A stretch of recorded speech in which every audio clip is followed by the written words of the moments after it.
Hello students. तो बेटा आज का हमारा टॉपिक है effect of dielectric medium on capacitance. पिछले वीडियो लेक्चर में हम लोग डिस्कस किया था कि अगर एक कैपेसिटर के बीच में अगर हम लोग कंडक्टिंग शीट को लगा देते हैं तो फिर कैपेसिटेंस में क्या चेंजेस आता है। तो आज हम लोग डिस्कस करेंगे कि जब डाई इलेक्ट्रिक मीडियम को हम कैपेसिटर के बीच में लगाते हैं तो कैपेसिटेंस में क्या चेंजेस आता है। ठीक है बच्चों, तो सबसे पहले हम एक पैरेलल प्लेट कैपेसिटर बनाते हैं। ठीक है,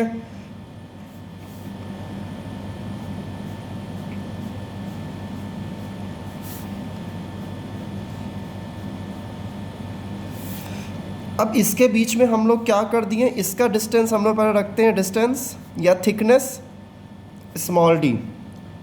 अब इसके बीच में हम लोग एक डाई इलेक्ट्रिक को इंट्रोड्यूस करते हैं। डाई इलेक्ट्रिक मतलब विच इज़ अ इंसुलेटर। अब ये हमारा पॉजिटिव है तो डाई इलेक्ट्रिक का इस साइड में क्या आएगा, आपका नेगेटिव आयंस आएगा या नेगेटिव चार्ज आएगा, और इस साइड में नेगेटिव है तो इस साइड में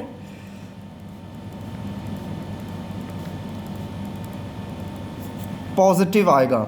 ठीक है, अब आपसे क्वेश्चन में ये भी पूछा जाता है कि अगर ये पॉजिटिव प्लेट है तो इस साइड में नेगेटिव क्यों आया है, और अगर आपका ये नेगेटिव साइड प्लेट है तो डाई इलेक्ट्रिक का इस साइड आपका पॉजिटिव क्यों आया है। बिकॉज डाई इलेक्ट्रिक आपका बेसिकली काम क्या करता है, आपका जैसे कि कैपेसिटर आपका चार्जिंग का काम कर रहा है, डाई इलेक्ट्रिक हमारा उसके कैपेसिटेंस या एनर्जी स्टोरिंग जो होता है उसको और वो इंक्रीज़ करता है।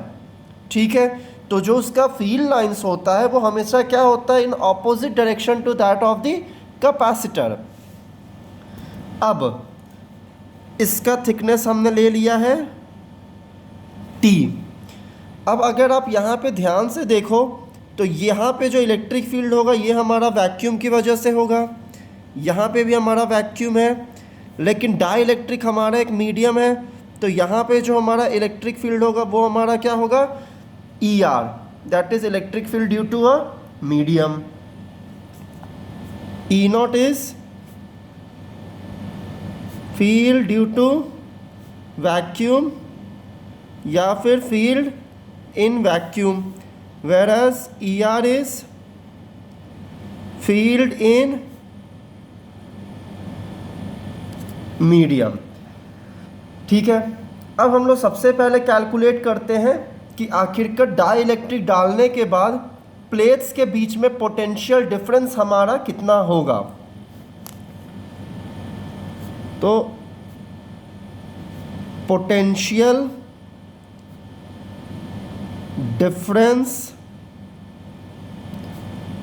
बिटवीन दी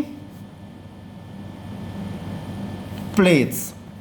ठीक है, तो potential difference between the plates हमारा क्या हो जाएगा, तो V इज़ इक्वल टू, पहले हम वैक्यूम की बात करते हैं तो वैक्यूम में हमारा क्या होगा, E0 और D माइनस टी, बिकॉज़ ये हमारा थिकनेस D था, और अगर D में से अगर मैं थिकनेस T को हटा दूंगा तो हमारा जो पोटेंशियल जो बचेगा वो हमारा सिर्फ वैक्यूम की वजह से बचेगा।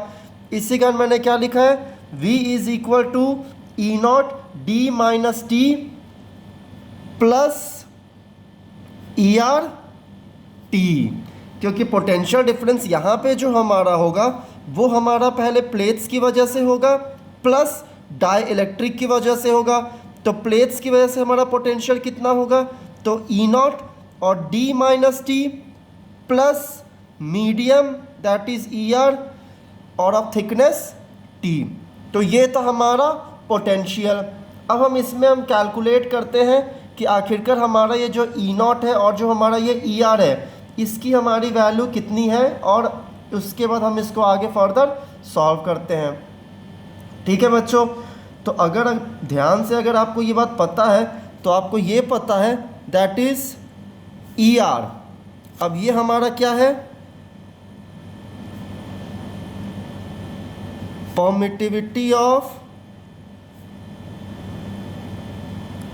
फ्री स्पेस या मीडियम, तो परमिटिविटी ऑफ मीडियम, और ई नॉट हमारा क्या है, परमिटिविटी ऑफ फ्री स्पेस, और ई आर है हमारा परमिटिविटी ऑफ मीडियम। तो E naught by E is equal to E R, ठीक है, E naught by E is equal to E R, या फिर हम इसको और हम क्या लिख सकते हैं, दैट इज इक्वल टू के। और के आपको याद होगा, के आपको मैंने क्या बताया था, तो डाई इलेक्ट्रिक कांस्टेंट। तो डाई इलेक्ट्रिक कांस्टेंट हमारा किसके इक्वल होगा, electric field in vacuum upon electric field in medium, E naught by E is equal to E R is equal to K. तो अब हमें इलेक्ट्रिक फील्ड ई कैलकुलेट करना है, तो हमारा इलेक्ट्रिक फील्ड ई हमारा कितना हो जाएगा, तो E is equal to E naught by E R, ठीक है, ये हमने कर लिया। अब हम क्या करते हैं, हम सब्स्टिट्यूट करते हैं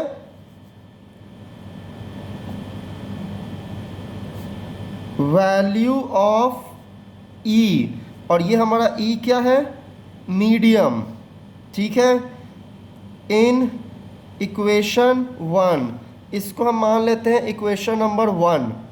तो हमारा पोटेंशियल V हमारा कितना आएगा, V इज इक्वल टू, ये तो ई नॉट का टर्म है हमारा, तो ये तो हमारा ई नॉट के टर्म में ही रहेगा, E naught D minus T plus E R था हमारा, तो ई आर की जगह मैं क्या लिख सकता हूँ, E naught by E R into thickness T.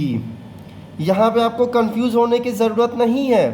अब आप यहाँ पे बोलोगे कि सर आपने एक बार ई आर लिया फिर आपने ई लिया है। अब बेटा अगर आप देखो तो एक मैं ई को जो बना रहा हूँ, एक मैं ई आर लिख रहा हूँ, और एक मैं E R is equal to K लिख रहा हूँ, ठीक है। तो आप या तो इसको E naught by E are के टर्म में भी आप लिख सकते हो, या फिर आप इसको E naught by K term में भी लिख सकते हो। कैसे, v is equal to E naught D minus T plus E naught by K into thickness T, ठीक है बच्चों। तो ये हमारा क्या आया, ये हमारा पोटेंशियल आया। अब हम ये ई नॉट की वैल्यू को सब्स्टिट्यूट करते हैं कि हमारा ये फ्री स्पेस या जो हमारा वैक्यूम है, तो वैक्यूम में हमारा ई नॉट की वैल्यू हमारी क्या होगी। तो हमें ये बात पता है that E naught is equal to Q by A epsilon naught, Q by A epsilon naught. तो फिर हमारा v की वैल्यू क्या हो जाएगी, v is equal to Q by A epsilon naught D minus T plus E naught by K into thickness T. आप इसको इस टर्म में भी लिख सकते हो, आप इसको इस टर्म में भी लिख सकते हो, किसको, पोटेंशियल डिफरेंस को। ये दोनों टर्म आपका सही है, आप दोनों में से कोई भी टर्म का यूज़ कर सकते हो पोटेंशियल डिफरेंस कैलकुलेट करने के लिए। अब हम लोग कैलकुलेट करते हैं इसका कैपेसिटेंस, कि आखिरकार हमारा इसका कैपेसिटेंस कितना होगा, ठीक है।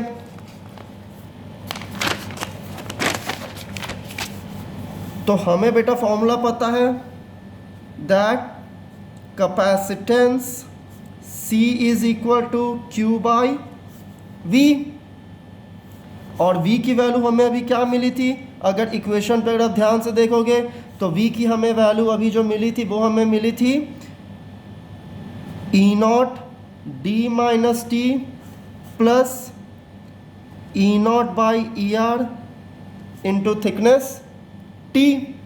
इसमें से मैंने ई नॉट को कॉमन ले लिया, तो मैंने क्या लिख दिया, E naught D minus T plus T by E are.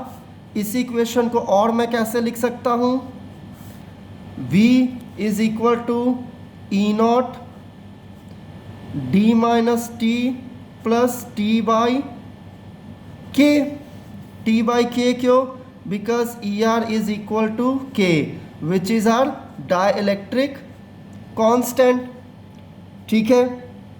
और हमें ई नॉट की वैल्यू हमें पता है that E naught is equal to Q by A epsilon naught. तो अब इसकी वैल्यू को हम अब यहाँ पे सब्स्टिट्यूट करेंगे तो v की वैल्यू हमें क्या मिल जाएगी, q by A epsilon naught d minus T plus T by के। अब इस v की वैल्यू को हम लोग कैपेसिटेंस c में सब्स्टिट्यूट करेंगे तो c is equal to q by V, तो c is equal to q upon q by A epsilon naught d minus T plus T by के।